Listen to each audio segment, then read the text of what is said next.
Two questions frequently trouble us when we go through a time of turmoil.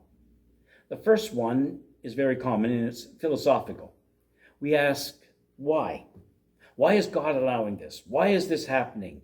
What's the purpose of the whole thing? Why? Why? And really, it's hard to find an answer for that. God has a tendency not to answer the question, why? He's sovereign. He has authority over us. He is faithful. He is good. And frankly, we wouldn't get it. Even if he explained it, we don't have the capacity to fully understand the mysteries of life. Read the book of Job and you'll find that's the way it went with him. Why, God, am I suffering? And silence comes. That's where real faith, trust in God, has to take control of our hearts. So that's the first question that we usually ask when our life goes upside down. The other one is more personal. It's, where are you? God, where are you in all my suffering? Where are you in my life? Now we're not looking for an answer as to why this happened, but we're looking for someone to help us go through it as it happens. And we feel alone. We wonder where he went. We thought it was going to be different as a Christian, that you could always count on God showing up and taking care of the whole situation. So where are you, God? There's an irony here. I find it very interesting.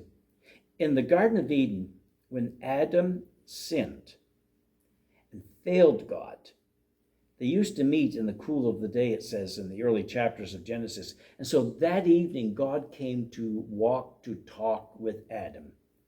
And it says Adam, with a sense of shame, of guilt, hid himself from God. And God comes into the garden and he asks the question, Adam, where are you?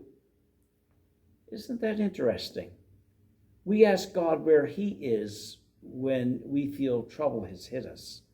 And God asks, where are you when we have failed him? We hide. Well, back to our thought, our question. Where are you, God? We want to know where his help is in his strength, and we can't figure out why it's happening. So at least God show up in the middle of all this and get me through it somehow. Well, what's the answer? It's simply this. It's very, very simple. God is there. You may not see him. You see, there's the real problem. It's not that God has forsaken us. It's that sometimes in the darkness we can't see him. So we question where he's at, and we don't realize he's right there beside us. God is there. That simple. And he's with you in any kind of situation you go through. He may not speak. He may not turn on the lights. He may not work a miracle. He may not do all the things we expect him to do if he's there. He just simply is there with us so that his purposes will be worked out in due time. We can't figure out why, but we do know where. He is here. God is there. I think of the Garden of Eden when Adam sinned. We've already mentioned it. God came looking for Adam. When you have failed God, when you have sinned, when you have made a mess of it and you look and say, where's God now? Has he forsaken me? My answer is no. He's merciful. He will forgive and restore. All he's waiting is for you to come out of hiding. God is still there in your life, not just watching you sin, but reaching out to you in your sin and saying, come back. I've got you. I want to help you in this. In the field when Cain was angry with his brother Abel and was going to kill him, God spoke to him and warned him, don't do this. And even after he did do it, and there was judgment that came upon him, God was in his mercy reaching out to Cain. You can read the conversation in the book of Genesis.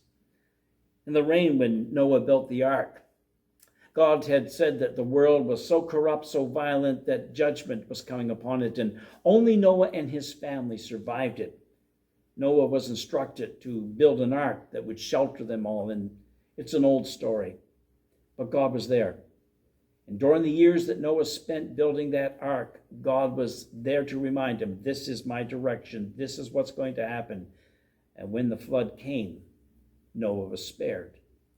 When your world falls apart, we're in a pandemic. Life is tough. We are confused. We don't know where this will go yet. God is there. God is merciful and gracious to his people. When it comes to direction of life and what we should do and where we should go, God is there. I think of Abram. His father started to look for a new country, and then he died, and Abram was confused, I'm sure, as to where to go next. God spoke and said, I'm going to make a great nation out of you, and I've got a land I'm sending you to. I'm there. I'm going to take you there too. And so it went.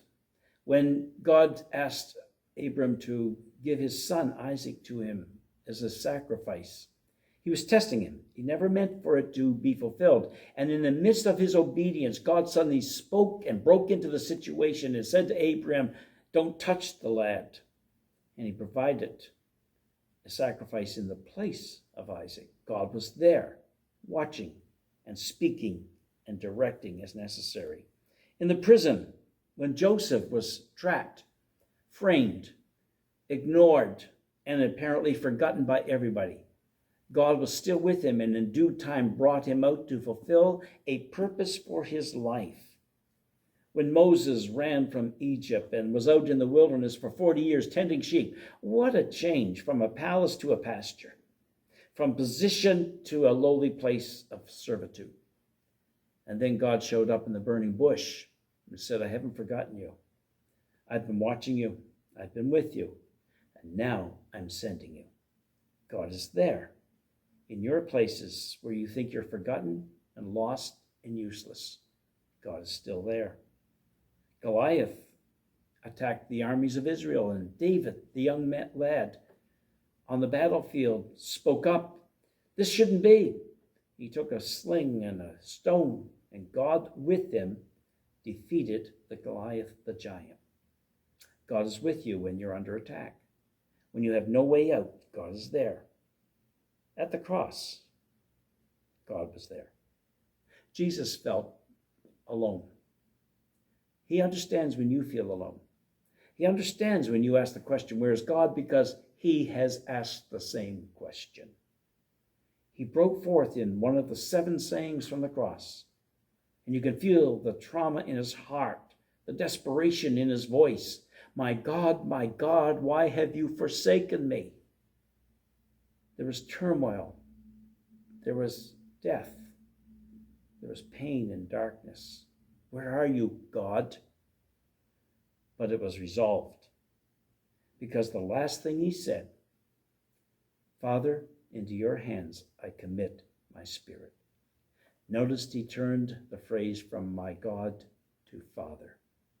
He knew his Father was there with him. He still died. It was still dark. It was still painful. But God was there. So where is God for you? Right beside you. There's another question, though. Where are you with God? Are you running to him or from him? Where's God? Open your eyes. Hang in there just a little longer. Listen for his voice. He's there, and in due time, you'll know it.